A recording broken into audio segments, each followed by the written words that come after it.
Hi, it's Drew and time for another update on the long-term TVR project.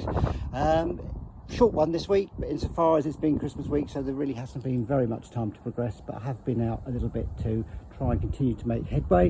One of those things in life, isn't it? Just take lots of small bites at it and it will eventually be done.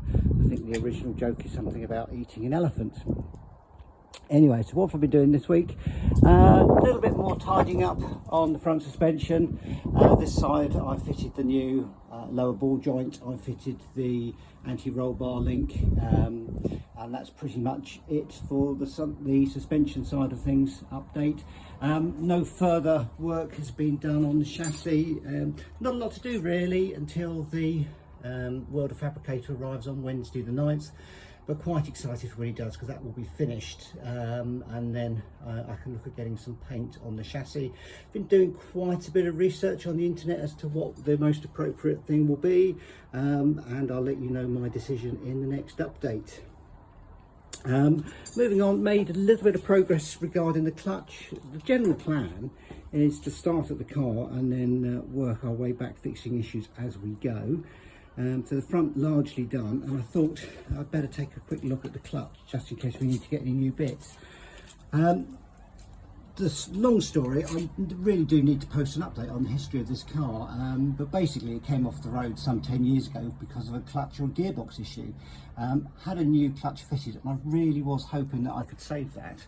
Just popped the clutch cover off, which came off okay, but you can see by the state of the flywheel it's basically begun to rust up and delaminate. Quite optimistically, thrust bearing looks okay down there in the middle, so I can get a bit closer for you, and also a distinct lack of oils.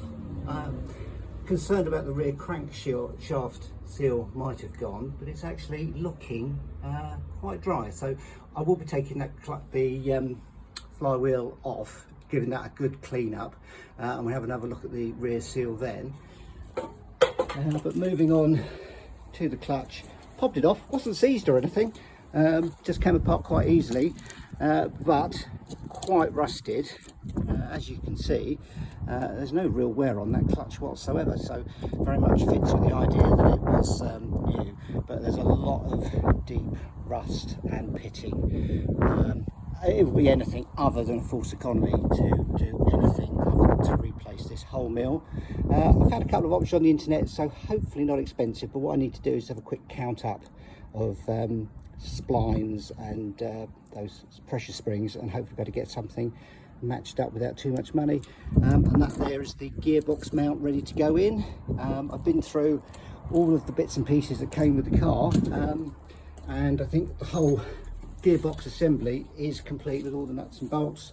It's tucked away here at the bottom of my very dank, dark garage, but yeah, hopefully we'll be making some progress on that fairly soon. So that's it for this week's update. Probably be doing some stuff with the more modern classics over the next week, 2 weeks, so look out for those. But if you like the project, please make any comments you like below, and don't forget to hit like and subscribe. Thank you.